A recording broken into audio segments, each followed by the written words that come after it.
In a world racing towards AI, quantum disruption, and unprecedented security threats, the future of engineering depends on who we invite to the table.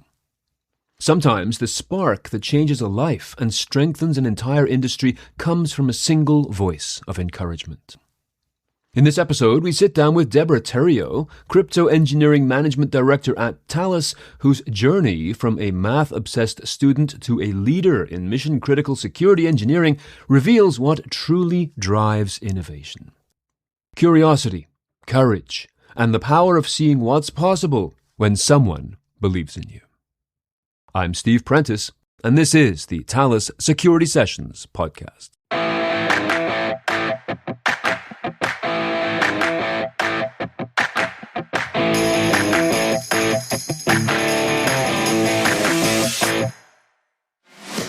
So, Deborah, welcome to the Thales Security Sessions podcast. Hi, Steve. Thank you for having me. So this is something that, of course, is of great interest because we're always looking for more inclusion and diversity of great minds and great talents in the whole cybersecurity world, and you certainly stand out as a beacon of that. So my first question to you is, what inspired you to pursue engineering in the first place? During my early years, I had a passion for mathematics. And as I grew up, it continued. So when it was time to decide the field that I would pursue, engineering was the natural choice. I also was very fortunate at a young age to have a very strong mathematics teacher. She actually became the principal of the school, but her being a female really inspired me. And I don't think at the time I actually saw it that way. I saw her as something to aspire to. So that's where my love for science, mathematics started. And she was really a big part of that and helped that grow. In terms of the early challenges, I would say that in university, it was clear that it was mostly male dominated. We had 3 young ladies, including myself, in the full class. And we really stuck together. We really enjoyed what we were doing and we were passionate about it. We were hardworking. So when it was time to do team projects, we would typically do them together. I really enjoyed my time working with them. And I think that really helped us to work together, to feel less alone, I guess, less different. That's a very salient point in terms of feeling less alone. What I love about what you said there is the fact that you had a teacher, a role model who inspired you. So often I hear the opposite, people who have avoided going into a particular career because some teacher at some point in their life said, oh, you're not very good at this. And the impact that can have on a student to hear an adult say something like that you're not really very good at this, can just steer people away from potential enormous career opportunities.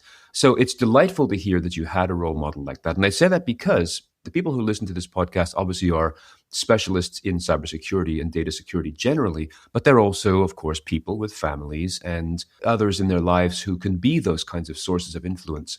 And just one single positive comment like that, as you have just said, put you on that path that you were destined to be on. And also, of course, working together with your colleagues as a group also, I think, was a wonderful piece to demonstrate here. So this brought you into this fast-changing world. Have you since seen in the last few years any change with regards to attitudes, not just simply towards female engineers, but to a diverse working body overall? I mean, I'm hoping that you're observing more integration and more collaboration, but what has your experience been out there in the field? I would say that ever since I started my career in engineering, particularly here in Ottawa, Canada, there is very much diversity in cultures, in thinking. I've always appreciated that about this city. I grew up with this kind of environment with very many different cultures, and it has been the same in terms of the places that I've had the opportunity to work in. Frankly, I don't see a significant change, but then again, I would say that I haven't really seen drawbacks in terms of different cultures, different genders, different thinking in either this organization or any other previous ones that I've been in. I would say that engineering, I find particularly a very open environment in terms of You understand what you're doing. You have deep technical knowledge. You work hard. I have the sense that it really does pay off. It's not about anything else, likely because we're scientists and we're really curious about learning different topics and expanding our knowledge. So I think in term I'm not privy to all careers, but I would say in the engineering field, I feel like that's really the pursuit for most of us. When you see other female engineers and scientists who want to rise in these positions, what would you see as the most significant barriers that they are going to face? And what advice could you give them with regards to choosing an employer or choosing a method for getting past all this silliness and getting into the actual practice of your expertise? So certainly I would advise that you do the research. You do the research into the company. For example, Thales is one of the best employers in Canada. So you do your research, I would say, into the company and the opportunities and their values. What do they stand for?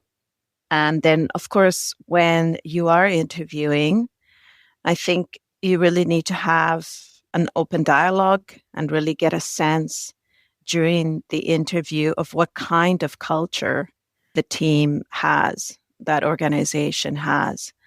I think that's going to be very important as you embark in your career to ensure that you're in the right place, that the values match, and that there are opportunities and the culture is open to new ideas, new thinking, and it's going to support your growth. As you're working at Thales, which is a company that is known for critical data security and encryption and identity and access management and a whole bunch of other things, including cloud, of course, how do you, as a leader, how do you approach leading engineering efforts for mission critical deployments where, in quotes, failure is not an option? What is your strategy for taking on a project that has such high stakes? Oh, that's a great question. First of all, I'd like to say that these kind of projects are really great opportunities. And I feel very fortunate to be in a position where I can, along with my team, embark in such challenging requirements and large projects, deployments. I would say that we start from the very beginning, working with the customer, understanding the requirements, focusing and zeroing in on what do they need. In terms of engineering best practices, of course, for us, security comes first, as well as quality. So that has to be built into the product from the very start. This is not something that happens either accidentally or at the end. So every step throughout the project, we continue to build this in, we continue to verify, we continue to checkpoint. And of course, the dialogue with the customer continues throughout. That's a really important piece. That is good unto itself. Maintaining that dialogue with the customer all the way along is something that sometimes gets forgotten when people get wrapped up in their projects as well. So we are in an era of enormous and high-speed change, not just simply in cloud, of course, but with the biggest elephant in the room right now being AI, but also quantum. What challenges do you see coming up, maybe specifically with regards to those categories or just the nature of change itself? I think throughout my career, throughout my life, there have been junctions like this where we see quick and expansive changes. So I was part of the internet boom when I had just finished university. That was a time of very fast change. Of course, everything that happened financially as well. So in terms of what do I see as the future and challenges, I would say that AI is very exciting. It's an area that certainly is making a big impact, and I believe it will continue to do so.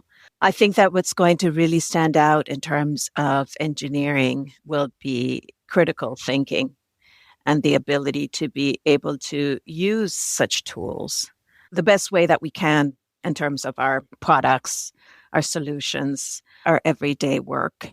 Because I think it can easily appear as though this is going to be something that's going to solve all of our problems, when I don't believe that's the case. I do think that scientific thinking that is part of our everyday in engineering needs to continue. that critical thinking in terms of what responses you're getting, what prompts you're giving to the tools. I think that will continue to be very important, actually much more so. And in terms of post-quantum, again, this is a very exciting time. And of course, our products are leading the field in terms of deploying the algorithms required for our customers to protect their data. It's already something that we are looking at working in, generating patents. So it's a really exciting time for this team, and I think overall for our field. It's very exciting that you said critical thinking as a key element here, because often when we think about engineering and science, we think just primarily about the doings of those practices. In the days before the COVID lockdowns, when people were talking about the future of work, one of the things that was a standard amongst all the big thinkers and the big companies was the soft skills, such as critical thinking and even in emotional intelligence, will be the things that carry the day. So it's terrific to hear you demonstrating this again in the field, how important that is to be that counterbalance to the speed and efficiency of something like AI, for example, which is remarkable at what it does, but it's still a limited and mechanical approach. So the reinforcement of your requirements for critical thinking skills is something that I think is really useful for people to hear, is that we are not put out to sea being replaced solely by the machinery itself. So those are, of course, some exciting projects you're looking into the future for. Just going back again, not to younger women engineers specifically as female engineers, but for those who are of any age who are interested in moving forward into this area, in addition to critical thinking, are there other kinds of skills, either technical skills, soft skills, ones that are seemingly unrelated to the practice, that you would be interested in seeing? If somebody put their resume across your desk, obviously you'd want to see the primary abilities to fill the position, but what other things would raise your eyebrows in a positive way and say, yeah, this is interesting in this particular person? I would say that in this field, it's very important to be curious every day about all of the different challenges you face, the new technologies. Maintaining that open mind and curiosity, I think, is very important. So in that resume, if there's something that is highlighting that quality, I think that would be something that would really stand out. In addition, a lot of the times with the work we do, you don't have the ability to be able to know everything. So you're going to have to start somewhere. So having that innate desire to try something new, learn something new, and dig your heels in and be curious about the topic.